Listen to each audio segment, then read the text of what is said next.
sannan tafiyar da suke yi ko yin muke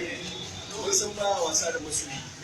wannan shi ne idan zai samu na kuci da na ayyuka a matsayin da majalisa a ya ya gamsu cewa ni mai kaunarsa ne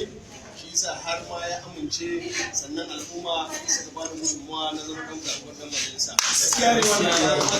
wannan ya sa a yau nan Hassan babba kowa ya san yadda yake sadaukar da rayuwarsa tsarin namu na kwakwasiya ba cin yau ba gaskiya ne wannan haka yake mun sha wahala an kuma yi musu tayi da kuɗi da duk abin da za a yi musu domin a ja ra'ayinsu su koma tsarin gandujiya suka ce ko a mutu ko a rai suna tare da mai girman gida da tsarin musa gaskiya ne da suka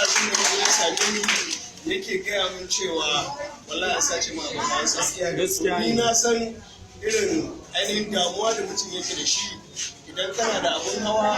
a lokacin da ka so za ka tashe shi ka je inda kake so sai za ka ce kuma ka rasa shi to kakan shiga wani kunci wannan abin yana da so samun rai an na je taro a ci da murtala na dawo da ƙarshe na yanke kai na hukunci a yau din nan mu cire shi daga wannan ranar na rashin abun hawa a yau gashi na saya masa abun hawa domin ya ci gaba